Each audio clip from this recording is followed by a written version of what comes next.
আসসালামু আলাইকুম, কেমন আছেন সবাই? আশা করি সবাই ভালো আছেন। আমিও ভালো আছি আলহামদুলিল্লাহ। এই তো সকাল 6টা, দেখুন প্রচণ্ড বৃষ্টি আসছে, সারা রাত্রি বৃষ্টি আসছে, সকালবেলাও বৃষ্টি আসতেছে। তো দেখেন আবহাওয়াটা খুব সুন্দর, যে সকাল সকাল বৃষ্টি, সারা রাত্রে অবশ্যই বৃষ্টি ছিল। তো দেখাইতেছি যে একটুকু বাতাস নেই, শুধু বৃষ্টি। আর এই তো আমি রুটি বানাবো সকালবেলা, তার জন্য গরম পানি বসেছি চুলায়। আর এই তো নিচটা দেখালাম যে বৃষ্টি আসলে আমার এটা কীরকম পানি দিয়ে ভরে যায়, আমার রান্নাঘরটাও ভিজা। তার সত্ত্বেও আমি যে রুটি বানানো শেষ হলে আমি রান্নাঘর পরিষ্কার করব। আর এই তো পানিটা গরম হয়েছে, পরে আমি আর কি রুটি বানানোর জন্য ময়দাটা গরম পানিতে দিয়ে দিছি। আর আমার কাইটা হয়ে গেছে, আমি চুলাতে একটা ডিম সিদ্ধ দিছি। আর এই তো দেখেন আমার ছেলে তো উঠে গেছে, এত সকালেই উঠে, তাই ওর কাছে একটু গেলাম, ও তো কাঁদতেছে। তো তো মুরগিগুলো ছেড়ে দিলাম, তো বৃষ্টি দেখে মুরগিগুলো গেটের সঙ্গে দাঁড়ায় আছে। আর এই তো আমি রুটি বানাইতেছি, পুরোটা ভিডিওটা অবশ্যই দেখাতে পারি না, তাহলে অনেক বড় হয়ে যায়। আমি রুটি বানাই, আমি রুটি ছেঁকতেছি, সেটার ভিডিওটাই দিলাম।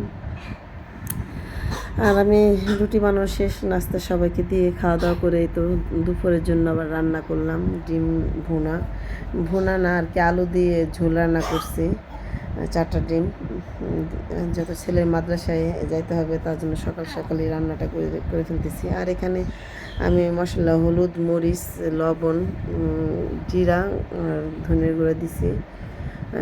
ছেলে কান্না করতেছে, তার জন্য সব একসাথেই দিছি। আমি 1 চামচ হলুদ দিছি, 1 চামচ মরিচের গুঁড়া দিছি, 1/2 চামচ জিরা, 1/2 চামচ ধনের গুঁড়া দিয়ে আমি দিয়ে দিছি তেলে, পেঁয়াজটা ভাজা হওয়ার পর। আর এই তো আমার কষানো হয়ে গেছে মশলাটা। এখন আমি আলু দিয়ে দিছি, আলুগুলো আমি বড় করে দিই, যত ছেলে অনেক কান্না করতেছে তার জন্য আর কি আমি ছোট ছোট করে কেটে দিছি, যেমন তাড়াতাড়ি সিদ্ধ হয়ে যায়। আর আলুটা দেওয়ার পর আমি আলুটা ভালো করে কষাই নিছি। ভালো লাগলে ভিডিওটা লাইক, কমেন্ট, শেয়ার দিবেন। আর এখন আমি গরম মশলা আর জিরা দিয়ে দিচ্ছি, 1/2 চামচ গরম মশলা আর 1/2 চামচ জিরার গুঁড়া দিয়ে দিছি। এটা আর একটু আমি ভাজা করবো, ভাজা করে আমি আগে ঝোল দিব তরকারিতে। ঝোল যত একটু বেশি খাওয়া হয় তার জন্য একটু ঝোল বেশি দেওয়া হয়।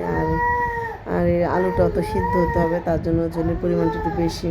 আর আমি ডিমটা ভাজি নেই, ছেলে অনেক দুষ্টামি করতেছে, বিরক্ত করতেছে, তার জন্য ডিমটা না ভাজিয়ে আমি দিয়ে দিছি। আর এই তো এই আর কি, যদি ভালো লাগে লাইক, কমেন্ট, শেয়ার দিবেন। সবাইকে বলতেছি যে যেখান থেকে দেখেন প্লিজ একটা লাইক, একটা শেয়ার দিবেন। আপনারা লাইক, কমেন্ট, শেয়ার করলে আমার ভিডিওটা যত তাড়াতাড়ি সবার কাছে পৌঁছাবে, তার জন্য আর কি আপনাদেরকে বলা, আমি কষ্ট করে ভিডিও বানাই। যদি আপনারা আমাকে লাইক করেন, শেয়ার করেন, আমি খুশি হব। আর ভালো লাগলে ভিডিওটা